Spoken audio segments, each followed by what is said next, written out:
Shalom Alejem. En esta oportunidad vamos a estar estudiando una nueva porción de la Torá, una nueva parashá. Y no solo una nueva parashá, sino que comenzamos un nuevo libro, un nuevo sefer. En este caso el sefer de Shemot, que traduce como nombres. Así que vamos a comenzar un segundo libro, que es el segundo libro de los 5 que conforman la Torá. Este libro que vamos a estar estudiando, y en esta oportunidad la porción correspondiente o la parashá, que se titula de la misma forma como el sefer o como el libro, es Shemot. Y vamos a estar estudiando desde el capítulo 1 verso 1 hasta el capítulo 6 verso 1 de este sefer, la parashá. Así que vamos a comenzar con un nuevo libro, y con este nuevo libro seguir aprendiendo tantas cosas que este manual de instrucción perfecto, como lo es la Torá, no transmite para bien de nuestras vidas, porque son todos los recursos, todas las herramientas que nos aporta este manual de instrucción para caminar de forma correcta cada día, pegándonos más a la Torá, a los mandamientos que están dentro de la Torá, y que esto nos permita acercarnos a Hashem en la medida en que nosotros vamos trabajando nuestro mundo interior, vamos cambiando, vamos rectificando, vamos corrigiendo y mejorando cada día más en la vida. El Sefer Shemot, o este libro de Éxodo, como es conocido tradicionalmente, comienza repitiendo quiénes son los Bene Israel.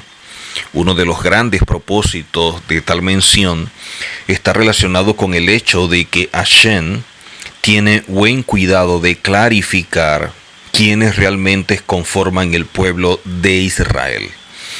No es decir que soy parte del pueblo de Israel, sino que la Torá es la que determina quiénes son los que conforman al pueblo de Israel. El portador de las promesas y pactos establecidos por Hashem, que es Israel, y que es evidente cuando vemos todo lo establecido en la Tanakh. Esto evita cualquier mínima posibilidad de que alguna persona o alguna nación o alguna organización usurpe los derechos y deberes asignados a nuestro pueblo. Es una declaración de la legitimidad del pueblo de Israel como pueblo, como familia, como hijo y como nación, pero también de la autenticidad de los propósitos de Hashem en cabeza de su pueblo y familia, en este caso Israel. Pero también esta aclaración busca crear conciencia dentro del mismo pueblo de Israel para que conozca, más que sus derechos, que son evidentes, sus deberes, que es donde regularmente nosotros fallamos. Nos gusta exigir los derechos y hablamos de derechos, pero no de deberes. Siempre estamos como que huyendo a la responsabilidad o a los compromisos. Y entre todo esto, lo que se cuenta en gran medida es el hecho del gran deber de ser luz a las naciones, de ser portadores de esta verdad que es la Torá y poder mostrarla a otros. Y que de esta forma cada quien pueda ocuparse en cumplir en primer lugar con la voluntad de Hashem a través de la obediencia a la Torá, dando honor al mismo.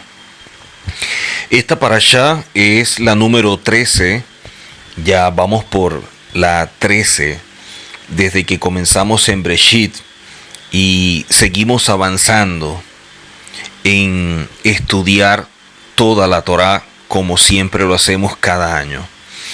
Este libro, también conocido como el Sefer HaGeulah o el libro de la redención, comienza relatándonos acerca de los hijos de Israel en la tierra de Egipto y sobre su crecimiento. Dice la misma en el capítulo 1 que se levantó un rey nuevo sobre Egipto que no conoció a Joseph, y le dijo a su pueblo: he aquí que el pueblo, hablando de los hijos de Israel, es más numeroso y poderoso que nosotros. Dice luego, vamos, seamos más inteligentes que Él, para que no aumente, no sea que si hay una guerra, se sumara también Él a nuestros enemigos y peleara contra nosotros, y de esta manera ascienda en la tierra o se coloque sobre nosotros.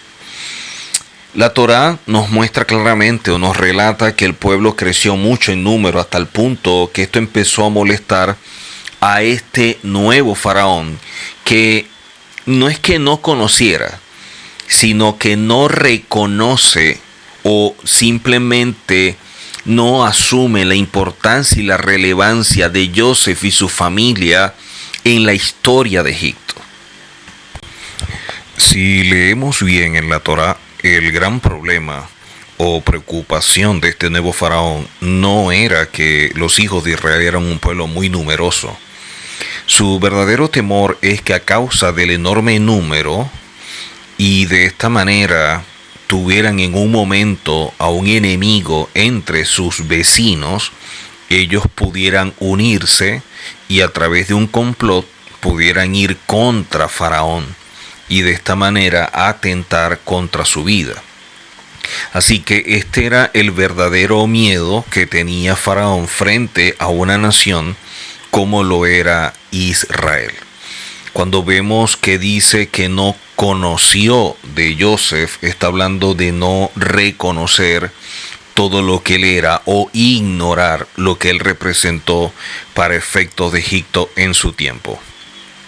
Así que es por eso que, actuando entre comillas de manera preventiva, decidió oprimir a los hijos de Israel para que de alguna manera entiendan que el poder de Faraón estaba sobre ellos, y eventualmente esa opresiva insinuación se convirtió en una aniquilación y esclavitud posterior que provocó también otro tipo de daños. Entendemos por la Torá que la esclavitud en Egipto no fue instantánea, sino que se fue dando de manera progresiva, y las personas más cercanas a Egipto, las personas más cercanas del pueblo de Israel a Egipto, estuvieron como que más acechados o afectados por el sistema de Egipto, y empezó como un proceso de asimilación, perdiendo su identidad. Es evidente que hay personas que la sociedad o el entorno los afecta. No todos tienen la misma fortaleza para mantener una posición y sus creencias a pesar de estar en una cultura totalmente diferente, como sucedió con el caso de Joseph, como sucedió con el caso de Daniel, que pudieron mantener su identidad, su integridad y su obediencia a la Torá. Así que vemos acá que dentro del pueblo de Israel habían personas que estaban perdiendo la identidad, se estaban asimilando y que esto los estaba afectando, y otros se mantenían firmes. Sobre todo los levitas, que se habían mantenido en una posición desde que llegaron y donde fueron alojados, que en este caso fue Gozán. La meta más importante que se encontraba o que tenía Jacob al llegar a Egipto era asegurar la existencia del pueblo en el exilio, y para lograrlo realizó varias acciones, y dos son las que vemos nosotros como importantes o son las que más se destacan. Y en este caso, Jacob sabía que lo que aseguraría la existencia del pueblo era su propósito, que comenzó con Abraham.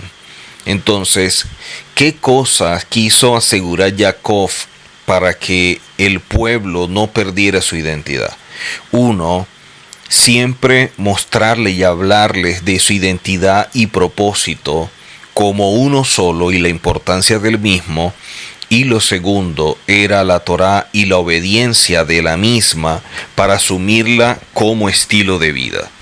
Por ello vemos nosotros en la misma Torá que se enseña: porque yo he conocido a fin de que mande a sus hijos y a su casa después de él, que guarden el camino de Hashem, haciendo rectitud y justicia, como aparece en Génesis 18.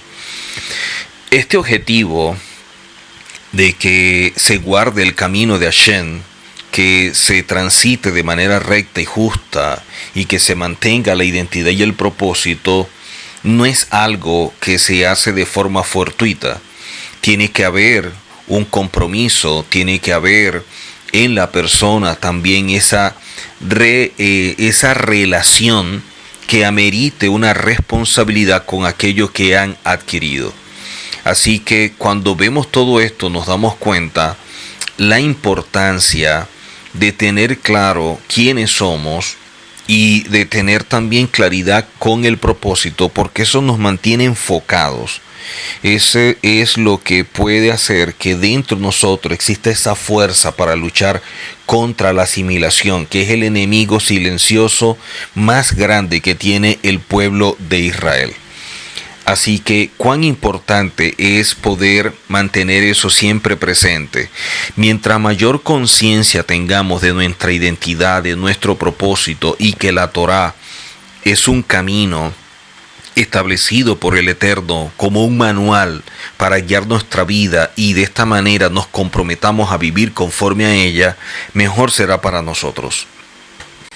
Siempre hemos visto que el pueblo de Israel ha tenido dos grandes enemigos, uno visible como lo es el antisemitismo, un antisemitismo que hace vida dentro de las diversas religiones por el odio desmedido y que no tiene ninguna justificación para poder actuar de la forma como se actúa contra Israel, contra el pueblo de Hashem. Y ese antisemitismo es el que ha generado más muertes que cualquier guerra. Pero también hay un enemigo silencioso que no está fuera, como el antisemitismo, que no vemos, pero que internamente existe y es mucho más peligroso. Por eso es un enemigo silencioso, porque el daño que va causando, muchas veces la persona no tiene conciencia de ello y termina del otro lado del cual debemos cuidarnos.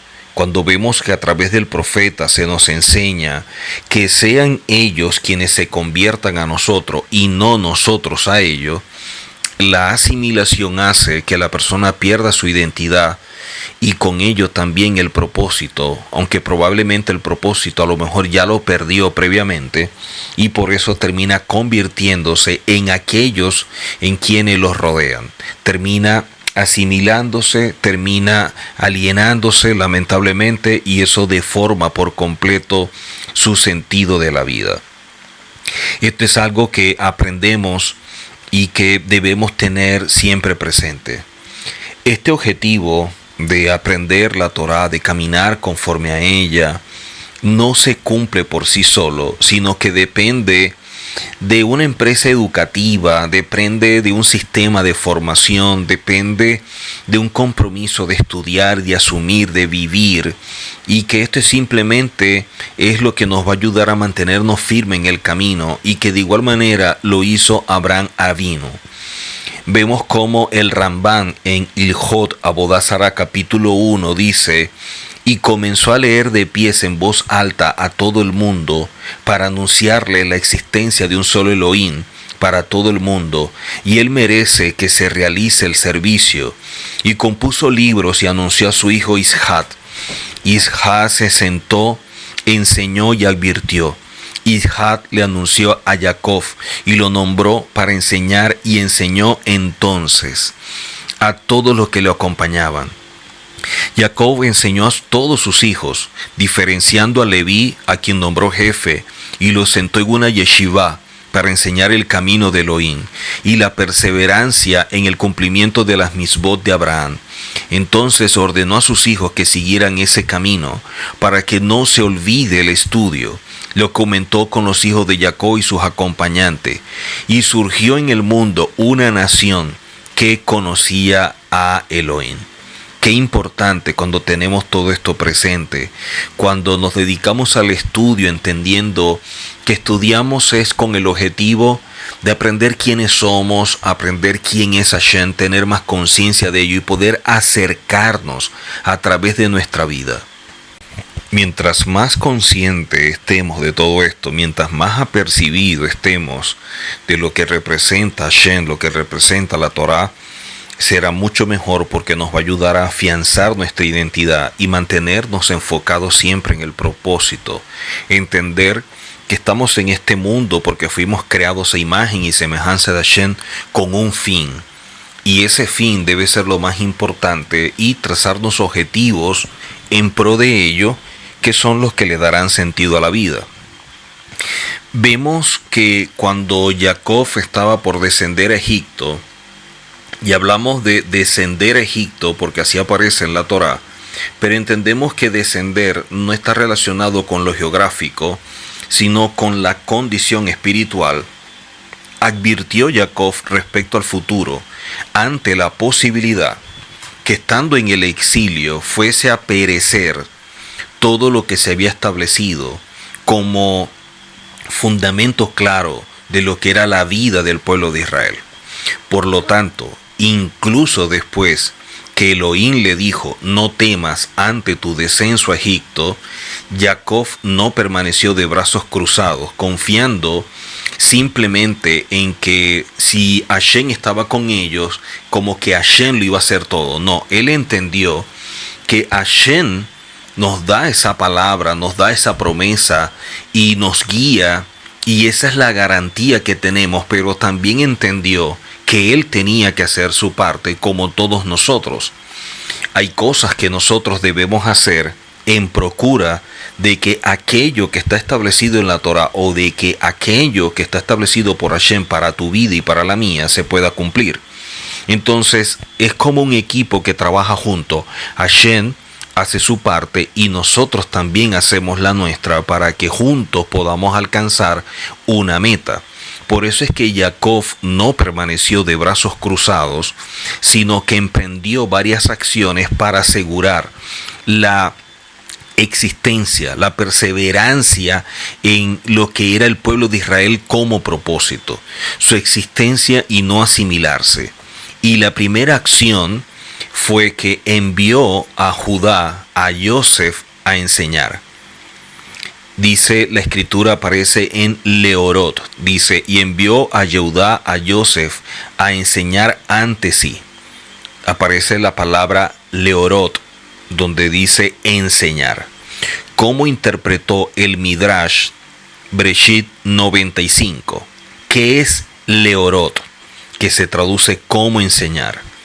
Es establecer un lugar en el cual se enseñe Divrei Torah y que las tribus estudiasen allí.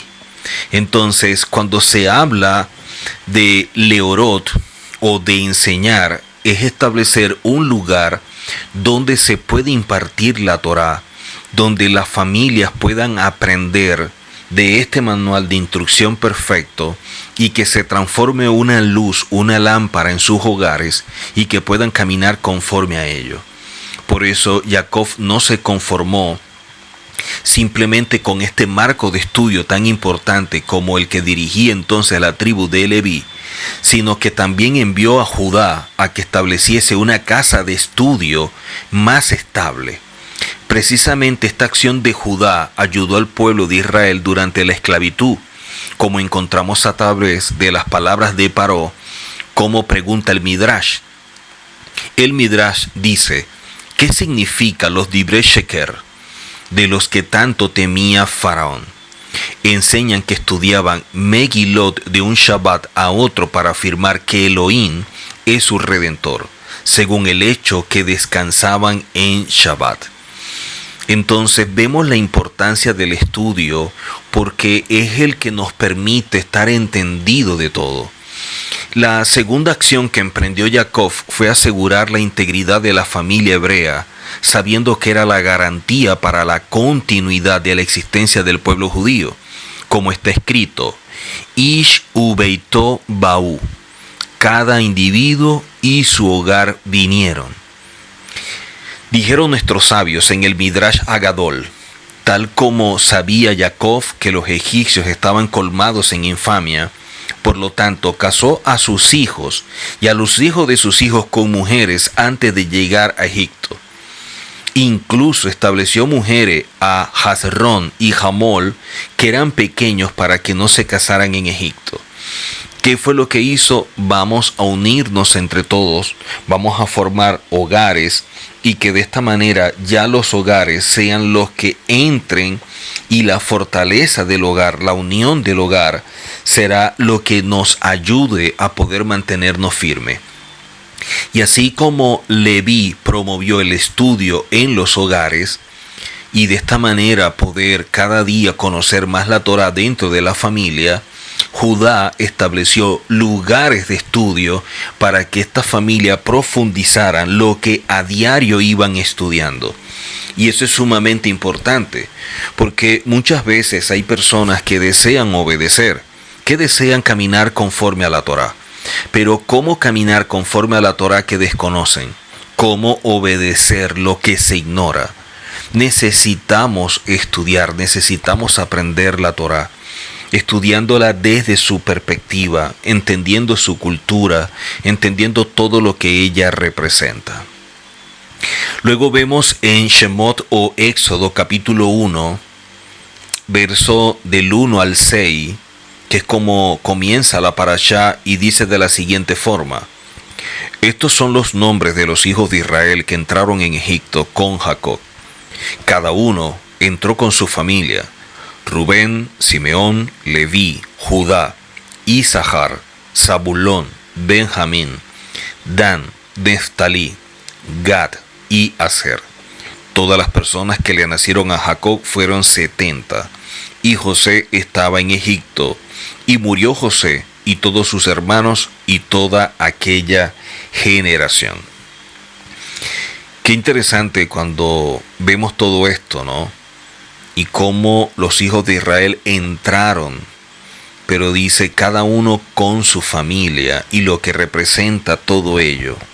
El pueblo de Israel es comparado con las estrellas del cielo que son contadas cada día, como está escrito en Isaías 40. Él saca a sus huestes por número y llama a todas por su nombre. Cuando vemos que Hashem dice que saca a sus huestes por número y llama a todas por su nombre, nosotros no tenemos conocimiento de cuántas estrellas hay, y menos los nombres.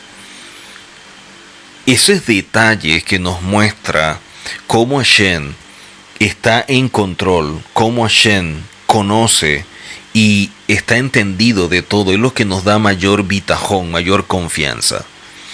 Si seguimos analizando este verso, veremos que Elohim deseaba enseñarnos que el nombre de la persona es su propia esencia, y por lo tanto tiene gran importancia un nombre, ya que el nombre revela la esencia de la persona y con ello su propósito y la identidad que tiene, pero también los recursos para cumplir tareas.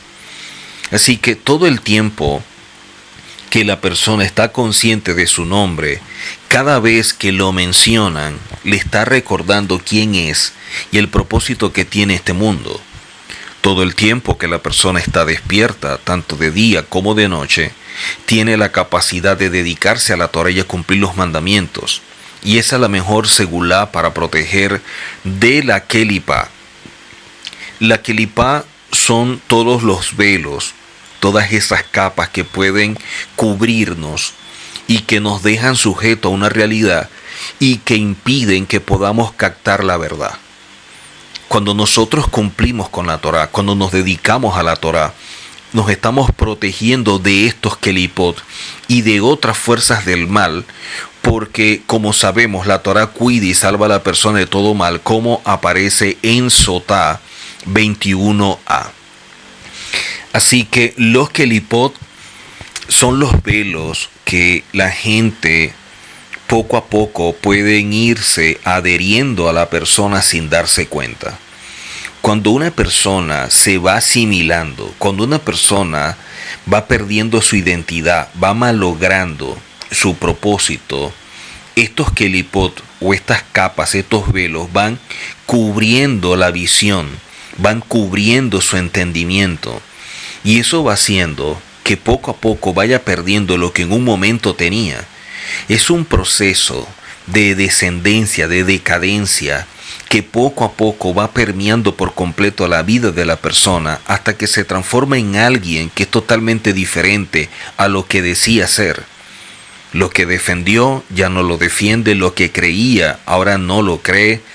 Empieza a menguar poco a poco y entra en una especie de sincretismo donde lo que tiene lo mezcla con lo que hay en el mundo y empieza a convivir entre dos aguas que perturban por completo la vida del ser humano.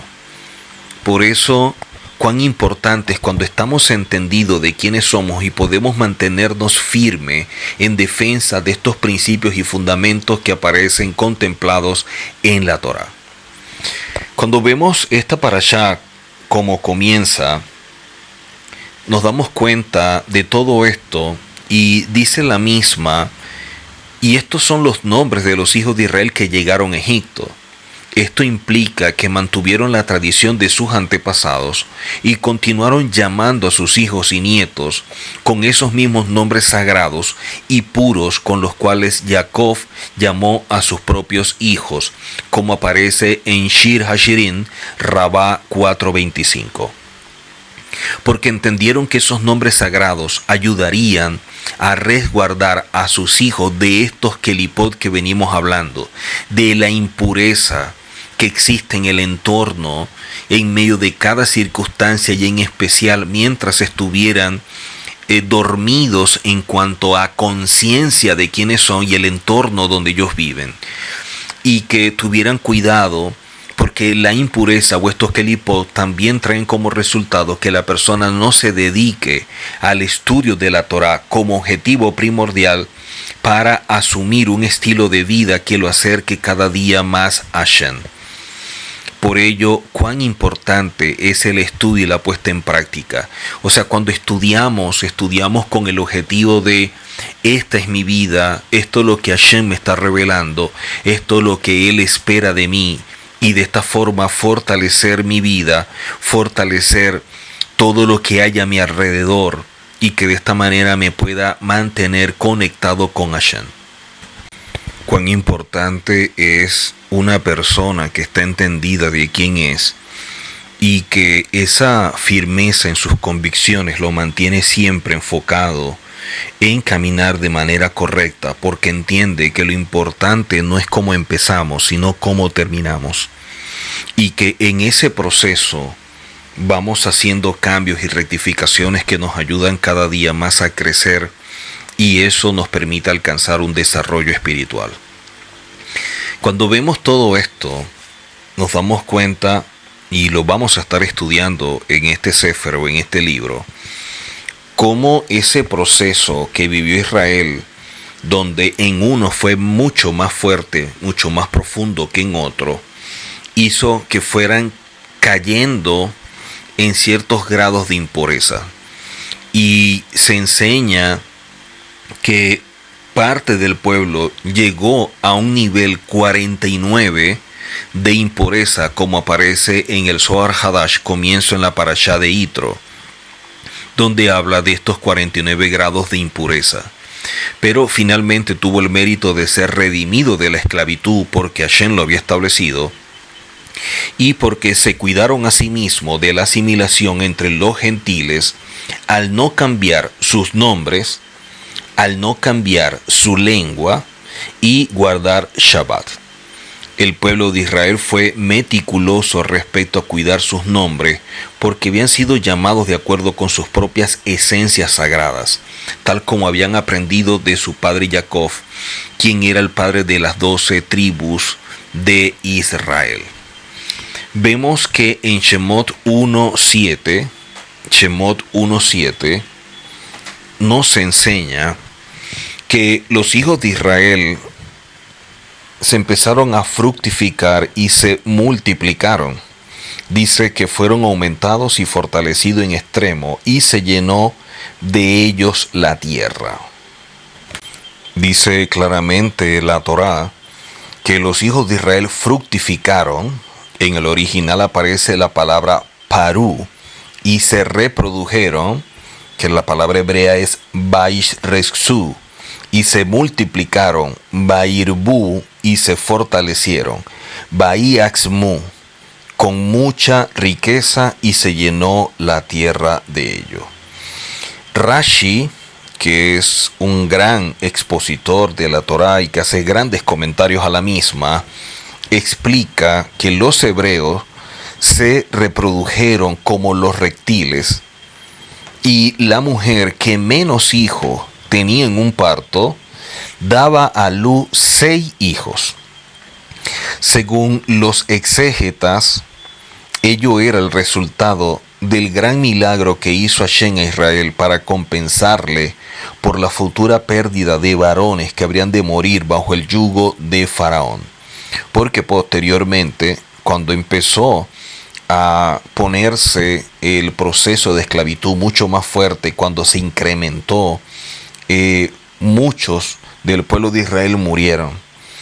Y por eso dicen que Hashem hizo que las mujeres tuvieran muchos hijos, porque de alguna manera iba a compensar la pérdida de aquellos que iban a morir. Ahora, ¿de dónde extrae Rashi esa aseveración? La Torá utiliza para explicar la magnitud de la reproducción natural del pueblo de Israel con la palabra Vaishreksu, proveniente de Sharaxin, que dentro de la voz hebrea significa reptiles. Rashi comprende que la utilización de este término esconde una alta tasa de natalidad por parto. Cada nacimiento era de 6, y para determinar la cantidad y decir que eran de esta forma, se vale de un sistema de interpretación que es la gematría, que es cuando estudiamos palabras utilizando el valor numérico de ellos y ellas nos dan el sentido de lo que se trata de decir. Rashi examina cuál es el valor numérico de las letras que componen la palabra Parú y Vaishreksu, que traduce como fructificaron y se reprodujeron, aparecidas en este verso, y los compara con las palabras Shisha de Keres Ejat, que significa 6 en un vientre, obteniendo el mismo resultado para ambos, que es 900. Entonces, esta palabra fructificaron y se reprodujeron en hebreo tiene el valor de 900. Y la palabra que significa 6 en un vientre también tiene el valor numérico de 900.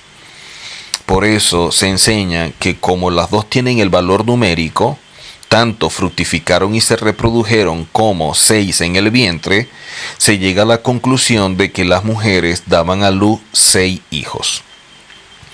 La Torá, cuando afirma y se llenó la tierra, refiriéndose a la de Goshen, que en su mayoría eran levitas, pero también a la de Egipto, hablando de todos ellos, es importante tomar en cuenta que cuando dice se llenó la tierra, es que la gente también era impactada por el conocimiento, por la sabiduría, por el estilo de vida del pueblo de Israel. Por eso dice, y se llenó la tierra de ellos, así como lo vemos nosotros a través de los profetas que dicen que la tierra se llenará de la Torá. Los hebreos comenzaron a establecerse en Egipto desde los días de Joseph, cuando llega su padre Jacob, y al establecerse en Egipto como su residencia permanente, dieron paso a un proceso natural que empezaron a vivir los que estaban más distantes de Goshen, donde era el centro de estudio. Y esta asimilación, producto de la cercanía y la relación con los egipcios, eso trajo como resultado que algunos fueran malogrando su identidad. Esto nos enseña lo siguiente: ¿a qué te apegas tú o a qué te unes tú? Es lo que va a afectar para bien o para mal tu identidad. Las personas que estaban cerca de Goshen, cerca del estudio, cerca de la Torá, cerca de los Sadiquín, mantuvieron su identidad y la fortalecieron. Los que se alejaron de Goshen, del estudio, de la esencia de la Torá, empezaron de manera progresiva a perder la identidad y el proceso de asimilación se empezó a dar de forma progresiva. Y esto debemos tomarlo en consideración en este tiempo, donde tú estás, cuánta influencia ejerce sobre ti, donde tú estás, cuántas cosas te atraen o cuánto apego genera en ti ese lugar y esas condiciones. ¿Eres tú el que está afectando el entorno o es el entorno el que te afecta a ti? ¿Eres tú el que implanta la Torá en ese lugar o es ese lugar que implanta en tu vida su cultura y con ello también sus creencias sin darte cuenta? Son cosas que debemos tener nosotros siempre presentes y de esta forma poder cuidarnos para evitar esos kelipot que afectan nuestra vida. Después de la muerte de toda la primera generación de Bene Israel, como lo leímos en la Torá, el país literalmente se llenó de israelitas. Significa que nuestro pueblo era tan numeroso que ya no solo permanecieron en Gosén, sino en toda la tierra de Egipto. Esto nos indica que estuvieron bastante expuestos al entorno de egipcio y sus prácticas paganas, y por lo tanto había más probabilidad que muchas de esas costumbres de aquella tierra hubieran sido adoptadas por muchos descendientes de Jacob. Lo que en un principio era una cómoda y privilegiada posición se convirtió en una humillante esclavitud al pasar el tiempo. Pero esto no solo tiene que ver o está relacionado con la esclavitud a la que fueron sometidos por causa de los duros trabajos físicos que tenían que soportar, sino que el pecado y la transgresión también estaba frente a ellos, presente en sus vidas.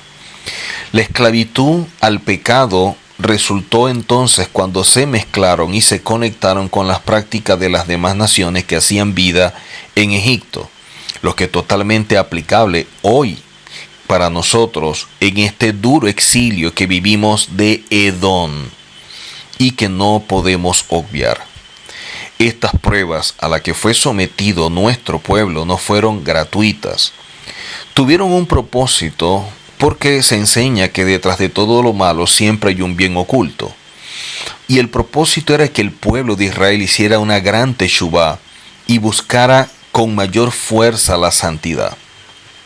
Por eso un Baal Teshuvá puede llegar a unos niveles más elevados que un Sadik, por su esfuerzo, por todo el empeño que coloca a llevar una vida mejor que la que tenía previamente.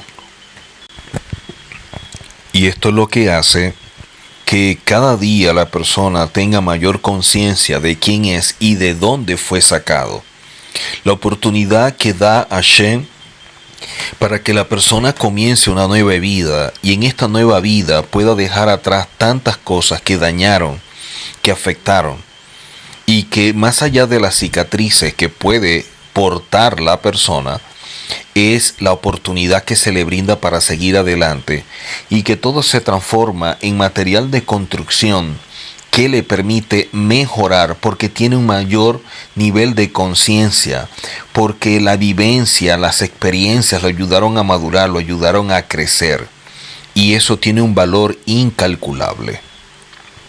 Estas pruebas a las que fue sometido nuestro pueblo causaron que buscaran cada día más la presencia de Hashem, el estudio, la obediencia, que es tan importante, que es tan necesaria para que se creen condiciones y el pueblo pueda salir adelante, como sucedió posteriormente cuando fue sacado de Egipto al desierto para servir a Hashem. Entonces la prueba no solo se dieron en el momento preciso en el cual habría de salir nuestro pueblo de Egipto, sino que era un requisito para servir a Hashem. Quiso separar a Israel de las demás naciones, no por ser mejores, sino por el compromiso que tenían desde los días de Abraham cuando fue escogido y sobre el cual reposó la responsabilidad de la redención y de todo aquello que Hashem le reveló. Por lo tanto, teniendo un mayor nivel de responsabilidad y compromiso, la demanda o la exigencia para Israel es mayor. De igual manera, para todos nosotros, la responsabilidad, el compromiso que Hashem nos demanda es mayor. No es igual la relación y lo que espera el padre con su hijo a lo que puede tener esa misma persona con un extraño. Con un extraño no se espera nada, con un hijo sí. Y se le da todo y se le aporta todo para que crezca, para que camine, para que avance. De igual manera es lo que ha hecho Hashem con todos nosotros. Así pues, independientemente de las situaciones que tengamos que afrontar, debemos saber que cuando hay intensificación de las pruebas, cuando vienen ellas y son más duras y más fuertes, detrás de todo esto, siempre viene una bendición que viene a ser ese refrigerio que aporta Hashem a nuestra vida para mantenernos firmes y seguir adelante. Por ello, también sirve para mostrarnos quiénes son los verdaderos sadiquín, los verdaderos justos, quienes serán los que muestren toda la bondad de Hashem, la justicia de Hashem, el amor de Hashem, y de esta forma ser instrumentos útiles para la consumación de los propósitos celestiales establecidos por Hashem para la humanidad, y que simplemente somos mensajeros o portadores de este mensaje. Por ende, no debemos mirar hacia atrás como la mujer de Lot. Lo importante no son los ajos, la cebolla, las papas que en Egipto se podían comer, y que algunos que salieron de Egipto, a pesar de las condiciones de Egipto, lo extrañaban. Cosas que son incomprensibles, pero que sucedieron. Lo que nosotros debemos mirar es el maná y es la miel que hemos de recibir por parte de Hashem en momentos y en circunstancias donde no hay nada. Es mejor la libertad futura que la esclavitud presente. Por ello debemos luchar a diario para que esa libertad en todos los aspectos de nuestra vida podamos experimentarla. Nuestra meta no es esta edad presente. Lo que estamos viviendo es temporal, es circunstancial. Son medios establecidos por Hashem para hacer de nosotros lo mejor y que podamos ser parte del mundo venidero. Por lo tanto, la meta es el mundo venidero. Este lugar es un lugar de transición, de crecimiento, de formación, de cambio. Y eso debemos tenerlo presente. Porque de alguna forma Egipto también lo fue. Era algo circunstancial, temporal, que sacó la mejor versión de nuestro pueblo. Y eso no lo podemos perder de vista. Vemos que el comentario de Rashi entiende que esto puede implicar, hablando de lo que previamente hemos comentado cuando vemos en la Torah que dice: he aquí el pueblo de los hijos de Israel es mayor y más fuerte que nosotros, ahora pues seamos sabios para con ellos. Aunque dice específicamente en singular, dice seamos sabios para con él, pero está hablando del pueblo de Israel. Entonces el comentario de Rashi entiende que esto puede implicar el hecho de no haber conocido literalmente a Joseph, o al hecho de no querer más a Joseph. El hebreo yadoa, que en hebreo bíblico implica también conocimiento y amor, es el que aparece acá. No se puede mantener una relación si no hay amor. A ello la palabra le llama conocer. Y por eso es que vemos que dicen que no conocieron a Joseph, hablando de que no había ese amor, esa relación como lo hubo en tiempos anteriores o en otra época cuando ellos llegaron y tenían el favor de Faraón y la posición que Joseph había alcanzado. Porque recordemos que en esta parashá dice de forma muy clara que ya Joseph no estaba ni sus hermanos, ni nadie de esa generación. Veamos en detalle tantas cosas en la Torá que nos van mostrando elementos importantes que debemos tomar en consideración, porque cada uno nos van dando como ciertos códigos que nos ayudan a transitar de forma correcta y a tener una mayor comprensión de la Torá. Dice la misma que cuando el faraón le habló a su pueblo pidiéndole apoyo y colaboración en la tarea, le dijo, Avá ni hakema lo. Vamos, seamos más inteligentes que él. Realmente el lenguaje que en este caso utiliza la Torá intencionalmente no es lo suficientemente claro que debería ser para que el texto no admita variadas interpretaciones. Las palabras Avá ni hakema lo, que se tradujo como vamos, seamos más inteligentes que él, de hecho fueron entendidas por él, Rabino Rashi, que es el que viene dándonos el comentario, de formas totalmente diferentes. Rashi nos está explicando lo que estas palabras realmente representan, y ellas pueden hacer referencia al pueblo de Israel o a Elohim. Para otros no fue así. Para otros comentaristas no fue así. La Torá no quiso escribir Avani Hakema Lahen. Vamos, seamos más inteligentes que ellos. Sino que quiso que se entienda que el faraón principalmente temía del pueblo de Israel, de su comportamiento como pueblo en singular visto como uno, ya que muchas veces Israel es visto como una sola alma. Por eso cuando vemos en Shemot, que más adelante lo vamos a estar estudiando, hablan de Israel, mi hijo, mi primogénito, como uno solo. Y de esta forma siempre ha sido visto Israel como una sola entidad. Así que si esto lo vemos de esta forma, vamos a entender mucho mejor lo que se expresa en la Torá. Y no podemos olvidar que todo lo que la Torá nos enseña muchas veces está conectado con la redención. Y eso es algo que no podemos obviar. Si lo aplicamos con ella, hablando de la redención, y en este caso la redención final, porque hubo una redención que es cuando el pueblo salió de Egipto, parece ser que al final de los tiempos el mismo pueblo de Israel será mayor que lo conocido, por todos los que por medio de este mensaje que se ha venido divulgando y por todos aquellos justos entre las naciones que son ahora parte del pueblo de Israel, irán creciendo y se van a extender.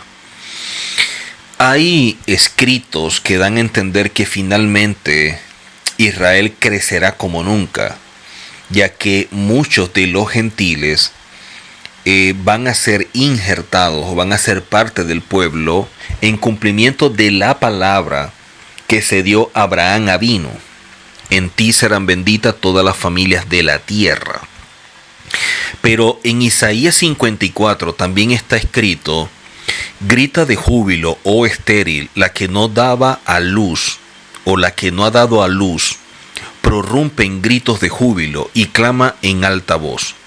La que no ha estado de parto, porque son más los hijos de la desolada que los hijos de la casada, dice Hashem. Entonces vemos acá que esta generación que va a surgir, y cuando habla que son más los hijos de la desolada que de la casada, porque la que era estéril dio a luz. La que era estéril va a empezar a tener gritos de júbilo y va a clamar en alta voz, porque ahora tendrá hijos. ¿Y quiénes son estos hijos? Entonces entendemos que hay un evento que va a suceder, y es que más personas van a ir despertando a lo que tienen como identidad y la conexión con el pueblo de Israel, y entender quiénes son dentro de ellos y cuál es el compromiso a seguir. Pero para ello es importante entender que todo lo que se vivió en Egipto era parte de un proceso de cambio para vivir otra etapa en el desierto, que era una etapa previa a la entrada a la tierra. O sea, podríamos entonces estudiar a Israel dentro de tres etapas y todos los aportes que cada etapa nos brindó y cómo asumimos cada etapa y lo que nos dejó en nuestra vida. La etapa del pueblo en Egipto, la etapa del pueblo en el desierto y la etapa del pueblo dentro de la tierra. Pero es interesante porque en cada etapa no fueron los mismos los que vivieron los tres procesos y las pruebas que se dieron en estas tres etapas. Si vemos a un Josué, vemos a Caleb, vemos a todos aquellos menores a 20 años que sí experimentaron todo esto. Los demás simplemente fueron parte de una etapa. Y hay cosas que nosotros vamos a ver en nuestra vida que es de la misma forma. Hay personas que están con nosotros como que desde Egipto vivieron con nosotros el desierto, pero entran a la tierra. Hay unos que estuvieron con nosotros solamente en Egipto, pero no pudieron salir. Hay otros que salieron con nosotros, pero en el desierto perecieron. Y hay otros que entrarán con nosotros a la tierra. Por lo tanto, es sumamente importante ver con quién nos conectamos más.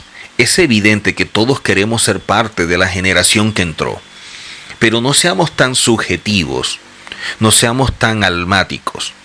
Seamos objetivos y evaluemos nuestra vida para ver con cuál generación es con la que estamos más conectados, porque esa nos va a mostrar la verdad.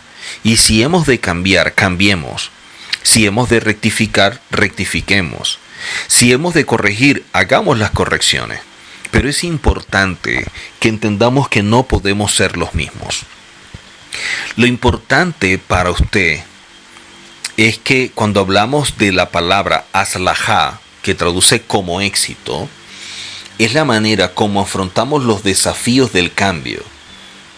Y que no existe el fracaso en sí mismo, sino el hecho que nos cansamos o nos agotamos de intentarlo y de hacer las cosas, porque sufrimos un desgaste emocional, porque nos agotamos en el camino, porque no soportamos la prueba y lamentablemente cuando estábamos a punto de terminarla, a lo mejor claudicamos.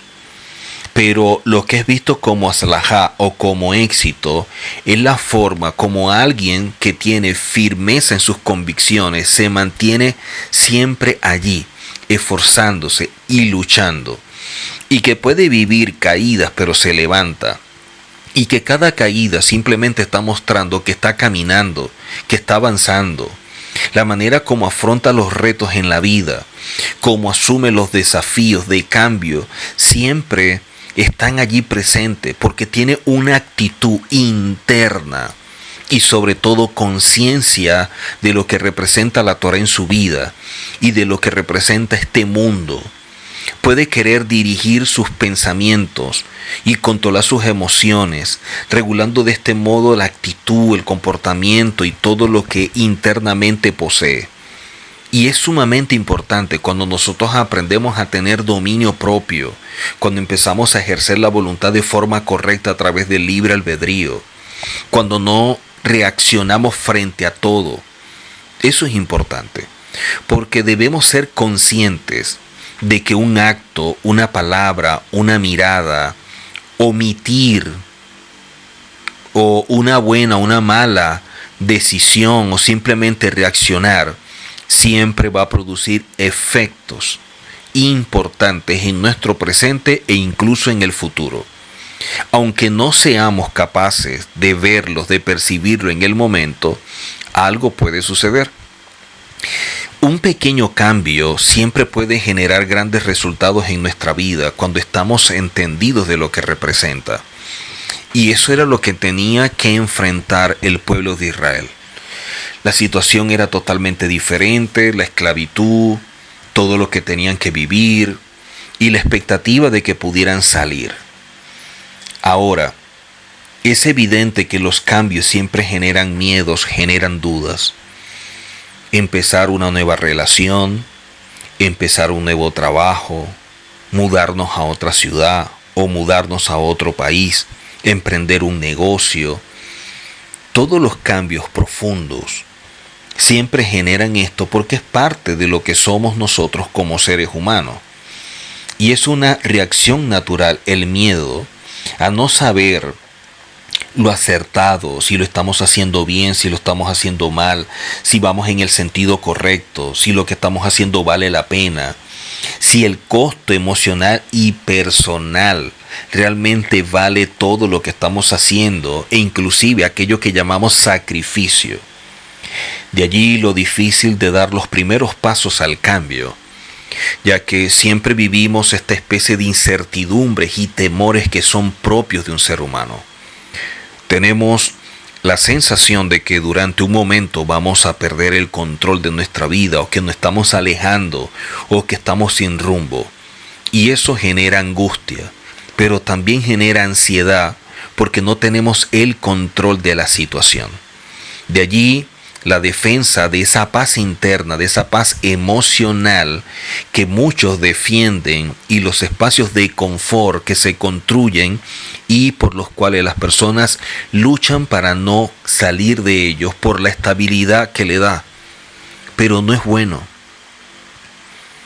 En cambio, cuando nosotros asumimos este desafío, cuando asumimos el reto de mejorar, de cambiar, nos estamos dando la oportunidad de primeramente aprender a confiar en nosotros mismos, en lo que nosotros tenemos, en lo que hemos adquirido.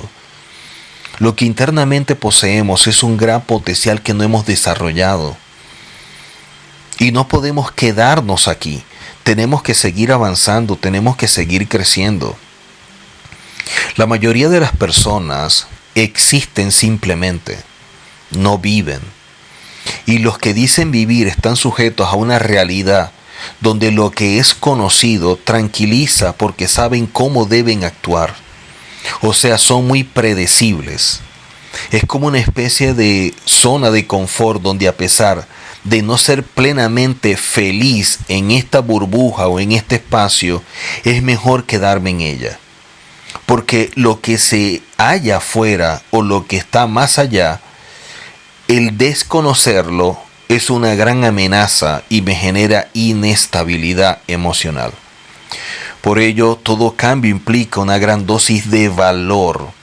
Y valor no significa que no tengamos miedo. Valor es que el miedo no nos congele, no nos paralice, sino que seguimos a pesar de, y por ello el esfuerzo personal. De allí que empezamos a actuar conforme a las nuevas condiciones que se van a generar producto de los cambios. Pero la inmadurez es la negación a los cambios de vida en la nueva etapa que deberíamos asumir y que nos resistimos a asumirla. Ver más allá y que podemos lograr grandes cosas, que podemos alcanzar grandes metas, debería nutrirnos, debería ayudarnos. El gran problema es que creamos más cosas negativas en nuestra mente que positivas. Somos más propensos a crear imágenes de cosas malas y nefastas que cosas buenas y que generen bienestar y calidad de vida. Y contra eso debemos luchar. Por eso muchas personas quedan atrapadas en el pasado, porque nunca se dieron a la tarea de dar un paso hacia adelante, o en conductas contrarias a la edad que poseen. No han avanzado. Y ese estancamiento les impide adaptarse a las responsabilidades que el tiempo le coloca en el camino y que muchas veces se asumen en medio de esa crisis y postura errada. Vemos que los cambios son difíciles, sobre todo para la persona que creen que tienen todo bajo control y siguen una rutina tan estricta porque han limitado su vida, si es que podemos llamarlo vida, a la que pueden manejar fácilmente y no desean ninguna alteración, ningún desafío que venga a sacarlo de este mundo de confort. Hay que ver los cambios como algo esencial y necesario en nuestra vida porque los cambios siempre se dan. Si nos vemos al espejo, no somos los mismos de hace 10, 20 o 30 años hacia atrás. Si empezamos a tener conciencia de ello y empezamos a aceptarlo y a comprender lo que es la vida y quiénes somos nosotros, las cosas y todo va a poder cambiar y la vida le vamos a encontrar sentido. Las circunstancias las podemos modificar, podemos empezar a experimentar otro tipo de situaciones mucho mejor. Pero el miedo al cambio es un gran paradigma, pues el cambio es algo que experimentamos prácticamente desde que nacemos, sin ser apenas conscientes de que cambiamos. Todos los días nuestro cuerpo, nuestro entorno, las experiencias, las personas que conocemos, lo que aprendemos, son diferentes. Veamos dónde estamos ahora, con quiénes tratamos, qué labor estamos haciendo, dónde estamos viviendo y nos vamos a dar cuenta cuánto hemos cambiado. Porque el cambio es parte de la vida. Porque la vida es un constante movimiento. Esa es la dinámica que debemos asumir. Siempre estar en movimiento. El problema viene cuando no somos conscientes del cambio y comenzamos a asociarlo con las adversidades, las tragedias, los problemas. Y entonces, esta incertidumbre toma el control y comienza la desconfianza a manejar nuestra mente con preguntas que llegan a destruir los sueños, los anhelos y las metas, por muy grande y hermoso que podamos llegar a verlo. Así que aprendamos de esta parashá todo lo relacionado a nuestra vida, las etapas que vivimos en ella, los procesos y las pruebas que tenemos que enfrentar y que siempre debemos seguir adelante. Egipto es una etapa, tenemos que salir de ello, pero cómo vivimos en Egipto es sumamente importante. Resguardemos nuestra identidad, fortalecer el compromiso con nuestro propósito y mantenernos siempre enfocados con firmeza de convicciones para que este enemigo silencioso que es la asimilación no nos afecte. Que podamos mantenernos firmes y que podamos ser parte de eso que tiene Hashem como plan para nosotros, siendo parte de esa generación que entró a la tierra prometida. Entender que si quiere que yo salga de este Egipto, no es para morir en él y mucho menos en el desierto, sino que seamos todos parte de aquellos que entraron, que lucharon contra sí mismos, contra sus miedos, contra todos sus temores, contra sus dudas, contra todo aquello que en su mente siempre estaba allí dando vuelta, pero también contra todos los factores externos. Sigamos adelante en este proceso de crecimiento, de cambio, y que la Torá se transforme cada día en ese manual de instrucción perfecto para guiar nuestras vidas. Nos vemos en una próxima oportunidad. Hazaku Baruch.